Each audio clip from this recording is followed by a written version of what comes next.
ఈ మందంగా నల్లగా జిగటగా కనిపించే ఈ చమురుని క్రూడ్ ఆయిల్ లేదా ముడి చమురు అని అంటారు. ఇది కేవలం పదార్థమే కాకుండా ఇది మనిషికి ఆధునికంగా మారడానికి సహాయపడిన ప్రకృతి ఇచ్చిన ఒక బహుమతి లాంటిది. దీన్ని చూస్తే మనకు నమ్మశక్యం కాదు, కానీ ఈ నల్లటి చమురు మన కార్లలో లభించే పెట్రోల్ లాగా, పెద్ద ట్రక్ల ఇంజన్లకు శక్తినిచ్చే డీజిల్ లాగా మరియు ఆకాశంలో దూసుకుపోయే విమానాలకు ఇంధనం లాగా ఉపయోగపడుతుంది. అయితే ఈ నల్లటి మందపటి జిగటగా ఉండే చమురుని అసలు ఏం మాయాజాలం చేసి ఉపయోగంలోకి తెస్తారు అని ఒక ఆలోచన వస్తుంది. ఈ ముడి చమురు లేకుంటే ప్రపంచంలోని ఆర్థిక వ్యవస్థ ఆగిపోతుంది. అంతకంటే పెద్ద రహస్యం ఏంటంటే నల్లటి బంగారం అని పిలువబడే ఈ విలువైన నిధి భూమి లోతులో ఎలా తయారవుతుంది. ఈరోజు ఈ మిస్టీరియస్ ఆవిష్కరణ గురించి మనం తెలుసుకోబోతున్నాం. మనం ఈరోజు ఈ నల్ల బంగారం భూమిలో ఎలా తయారవుతుంది, దాన్ని ఎలా కనుక్కుంటారు, అలాగే దాన్ని ఎలా రిఫైన్ చేసి ప్రపంచాన్ని వేగంగా దూసుకెళ్లేలా చేస్తారో అనే విషయాన్ని తెలుసుకుందాం.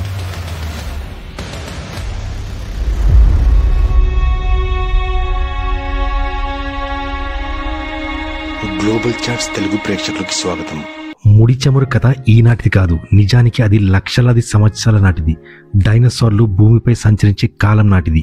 అప్పట్లో భూమిలోని అధిక భాగం వేడి సముద్రాలతో కప్పబడి ఉండేది. ఈ సముద్రాల్లో జీవం యొక్క భారీ ఆనవాలు ఉండేవి. దీనిలో బిలియన్ల కొద్దీ సూక్ష్మ జీవులు, చిన్న సముద్ర జీవులు మరియు మొక్కలు ఉండేవి. దీన్ని శాస్త్రీయ భాషలో ప్లాంక్టన్ అంటారు. ఈ జీవులు చనిపోయినప్పుడు వాటి మృతదేహాలు సముద్రపు అడుగు భాగానికి వెళ్ళిపోయేవి. కాలం గడిచే కొద్దీ ఈ చనిపోయిన శిలాజాలపై ఉన్న ఇసుక, మట్టి, బురద, రాళ్ళు పొరలలో ఒకదానిపై ఒకటి కప్పబడి వేల సంవత్సరాలలో ఈ పొరల బరువు మరియు పీడనం చాలా పెరిగి ఆ పొరలలో పాతిపెట్టబడిన శిలాజాలు ఒక ఎక్స్ట్రీమ్ ప్రెషర్ స్థితిలోకి వస్తాయి.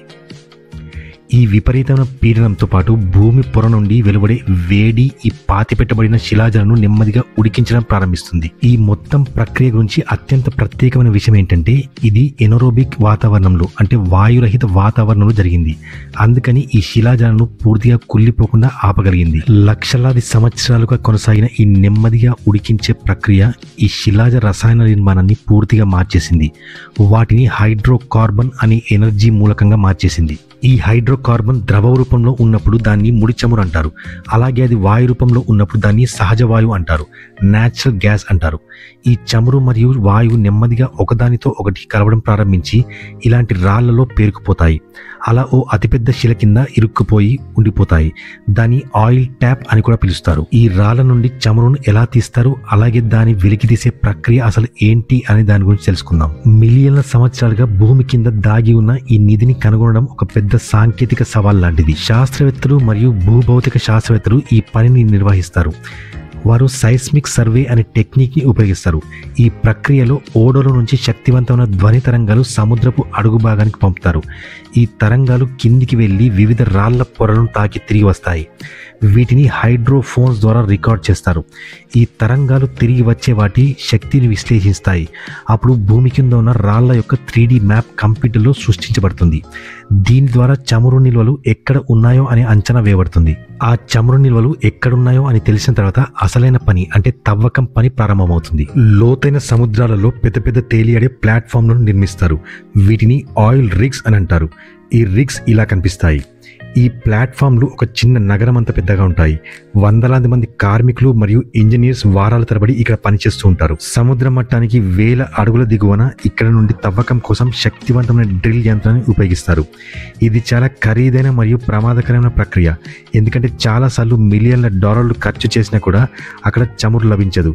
ఒక్కోసారి డ్రిల్ బిట్ చమురు బావిని చేరుకున్నప్పుడు మిలియన్ల సంవత్సరాలుగా చిక్కుకున్న చమురు మరియు వాయువు అధిక ఒత్తిడి కారణంగా చాలా త్వరగా పైకి వచ్చేస్తుంది. దీన్ని నియంత్రిస్తూ దీన్ని భారీ పైప్ లైన్ల ద్వారా ఉపరితలంపై తీసుకొస్తారు. ఆ తర్వాత పెద్ద పెద్ద ట్యాంకర్లలో నిల్వ చేస్తారు. ఆయిల్ ట్యాంకర్స్ షిప్స్ ని సముద్ర తీరాలలో నిర్మించిన కర్మాగారాలకు రవాణా చేస్తారు. అయితే ఈ మందపాటి జిగటగా ఉండే ఈ చమురును ఎలా శుభ్రం చేస్తారు? ఈ శుభ్రపరిచే ప్రక్రియ చాలా ఆసక్తికరంగా ఉంటుంది. కాబట్టి ఈ వీడియోలో నాతో కొనసాగండి. Refinery process.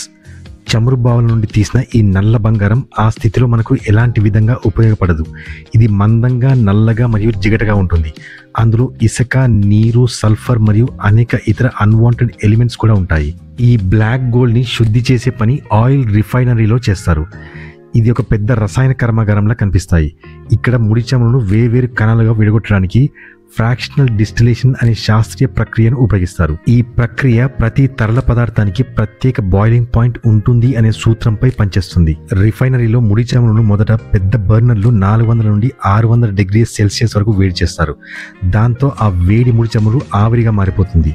ఆ ఆవిరి మిశ్రమాన్ని ఫ్రాంక్టనింగ్ కాలమ్ అని పిలువబడే చాలా పెద్ద ఎత్తైన టవర్లోకి పంపుతారు. ఈ టవర్ కింద నుండి వేడిగా ఉంటుంది, పైకి వెళ్లే కొద్దీ చల్లబడుతూ ఉంటుంది. ఈ వేడి ఆవిరి ఆ టవర్ పైకి వెళ్ళినప్పుడు అది చల్లపరచబడుతుంది. బాయిలింగ్ పాయింట్ అత్యధికంగా ఉన్న బరువైన చమురు కణాలు చాలా ఎత్తుకు వెళ్ళలేవు కనుక అవి టవర్ యొక్క దిగువ భాగంలో ఆవిరిగా సేకరిస్తారు. దీంట్లో బైటమిన్ ఏర్పడుతుంది. దీన్నే డాంబర్ అని కూడా అంటారు. దీన్ని రోడ్లు వేయడంలో ఉపయోగిస్తారు. కొద్దిగా తేలికైన ఆవిరి పైకి లేచి టవర్ మధ్య భాగంలో చల్లబడుతుంది. ఇక్కడ నుండి మనకు డీజిల్, కిరోసిన్ మరియు జెట్ ఫ్యూయల్ లభిస్తాయి. చమురు యొక్క తేలికైన కణాలు వాటి బాయిలింగ్ పాయింట్ అత్యల్పంగా ఉండడం కారణంగా అవి అతి శీతలమైన ప్రదేశంలో ఆవిరి రూపంలో టవర్ పై భాగానికి చేరుకుంటాయి. ఇక్కడ మనకు పెట్రోల్ మరియు ఎల్పిజి గ్యాసెస్ లభిస్తాయి. అందుకని పెట్రోల్ చాలా పల్చగా మరియు నీరులాగా కనిపిస్తుంది, ఎందుకంటే ఇది తేలికైన మరియు అతి చిన్న హైడ్రోకార్బన్ కణాలతో తయారవుతుంది కనుక. ముడి చమురును శుద్ధి చేసే ప్రక్రియ ఫ్రిక్షనల్ డిస్టిలేషన్ ద్వారా మనకు పెట్రోల్, డీజిల్ లభిస్తాయి. కానీ అవి ఇంకా ఉపయోగించడానికి వీలుగా ఉండవు. వాటిని మెరుగుపరచడానికి మరియు ఆధునిక ఇంజన్లకు అనుకూలంగా మార్చడానికి అనేక ఇతర ప్రక్రియల ద్వారా శుద్ధి చేయబడతాయి. ఒక ముఖ్యమైన ప్రక్రియ పేరు క్రాకింగ్.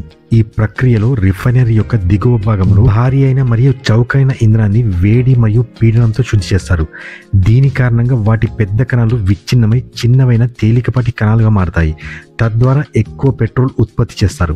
ఆ తర్వాత ఈ ఇంధనాల నుండి సల్ఫర్ మరియు హానికరమైన ఎలిమెంట్స్ని తొలగిస్తారు. తద్వారా అవి పర్యావరణానికి తక్కువ హాని కలిగించేలా చేస్తారు. పెట్రోల్ మరియు డీజిల్ పనితీరును పెంచడానికి వాటిలో కొన్ని ప్రత్యేకమైన రసాయనాలు కలుపుతారు. వీటిని అడిటివ్స్ అంటారు. ఈ అడిటివ్స్ ఇంజన్ని శుభ్రంగా ఉంచుతాయి, దాని పనితీరును పెంచుతాయి, అదేవిధంగా నాకింగ్ వంటి సమస్యను నివారిస్తాయి.